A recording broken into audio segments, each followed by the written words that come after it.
All right, I am back once again, and right here in front of me I have a Nikon FM2 Titanium with a 35mm f2.8 lens, a camera and lens that have been featured in some of my previous videos, but this is actually not the camera I'm here to talk about today. This actually kind of harkens back to that video I did a while ago, my obscure camera wish list, and shockingly, around the Christmas season I obtained one of the cameras on that list, and it's right here. Not to keep you waiting much longer, it is an Alpa Mod 6, and it has a Schneider German-made lens. It's a Xenon 50mm f1.9. The lens and the camera body match really nicely. They both have that kind of gold champagne finish, which you don't see on too many cameras. And this is a pretty interesting camera. I'm not going to go into an in-depth review right now. I was just doing a brief little update, but I've liked it so far. It's got some interesting features. It has this strange sort of trigger on the front. You don't see too many cameras with this. There are a few, I know, but it's not especially common. You've got a shutter speed dial up here. Most notably, you have this strange viewfinder where it's kind of at a 45-degree angle. It's not flush with the back of the camera. And you also have a small rangefinder window right there, which is kind of superfluous, but kind of interesting. The camera does have some interesting features that seem to be pretty unique to it. The shutter speeds, for instance, are marked with the older style markings like you see on old Leicas. There's 150 instead of 125 and 60th of a second, but it does have 250th of a second, which is kind of odd.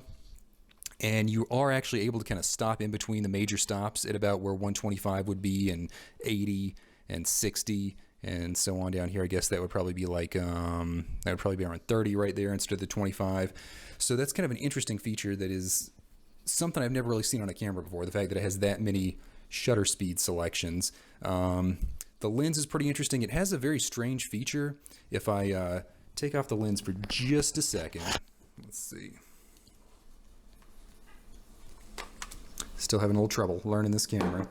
But you'll notice on this little trigger, there's 2 dots here and 1 dot here, which is kind of strange. But if you set the lens to a middle aperture, let's say 5.6, it has this strange little aperture slider on the bottom, which is something I've never really seen before.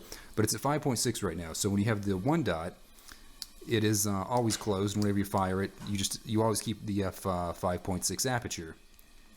But when you flip it over, it opens up, and the aperture retracts whenever you push the button. This is referred to as an automatic aperture diaphragm, and it's something that's really common on SLRs, but I haven't seen many where you can select and choose whether you want to have it on or off. That's kind of unusual, I think.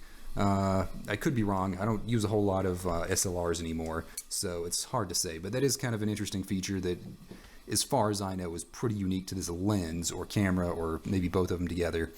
So this is just a brief little update. I actually have some film in there right now, so I'm not going to open it up, so I'll have some results pretty soon. The camera's in really good condition. Cosmetically, it's great. The viewfinder has a lot of dust in it. I'm going to try and clean that out at some point, but we'll see how that goes. And I have the case and the lens cap and everything for it. It's pretty interesting. One thing to note is the lens will not take standard filters. It has sort of a spring, and the lens cap just kind of pops on and pops off. So that's a strange little feature I noted that, once again, seems to be pretty unique to this style of lens and camera. But so far I've really enjoyed using it. It does remind me a lot of the Nikon. It obviously doesn't have any sort of built-in meter or anything, but it's very similar. If you compare them, I don't know if they're both going to fit in here.